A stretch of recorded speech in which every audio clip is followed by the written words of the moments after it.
Good morning. We're back in the book of Genesis today, and we see two familiar characters in Genesis 21.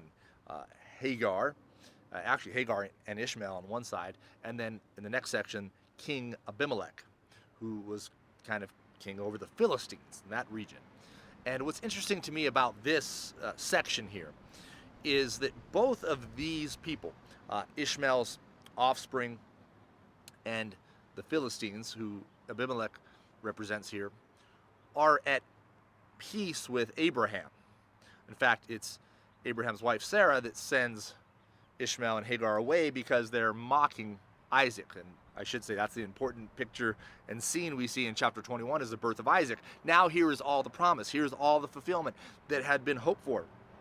Isaac name means laughter, yet they are mocking him. They're laughing, but in a bad way. So Sarah is angry and says, send Hagar away. And Hagar flees into the desert, but runs out of water. She thinks her son is going to die, but the Lord speaks to her, shows her a well, and promises that she won't die, her son won't die, and she will make a great nation from him. Also, as we said, we see Abimelech, who his people had kind of taken over a well and had been mistreating Abraham and his people. But once he hears Abraham share this, he says, I had no knowledge of this, and he makes it right. So what was very profound and interesting to me, as I noticed today, is both these groups, the Ishmaelites and the Philistines, will later be enemies of God. And yet here, with Abraham, there isn't this war yet, right? There's a certain level of respect that each have. And I think of the verse in Proverbs where it says, when persons lives please the Lord, even their enemies will be at peace with them. The Lord will make, it says, their enemies to be at peace with them.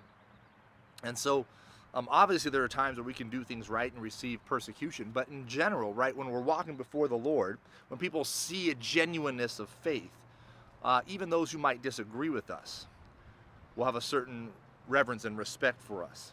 So that's my hope and encouragement for you today. And I think not only should we look at our own lives, but we should remember the lives of those who perhaps don't know God. There is a common grace or a blessing that God pronounces here on Hagar and even to King Abimelech, right? And so that we must remember, just because someone's not a Christian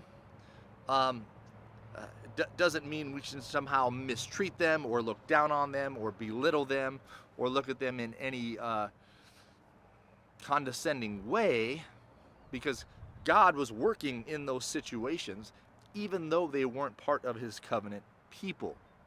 Now, of course, our hope is that all people now in the New Testament will be under Christ. But for Abraham, and his promise was through Isaac, and we see the Philistines and Ishmael and his descendants, that they're not part of that covenantal people, and yet God still cares about them.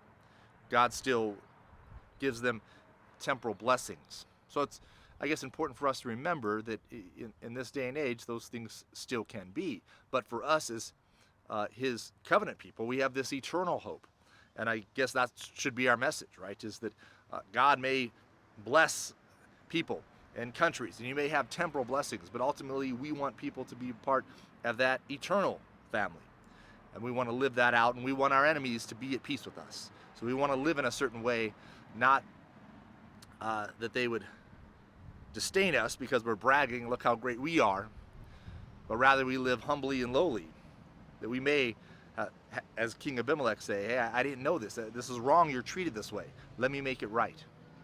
Have a blessed day.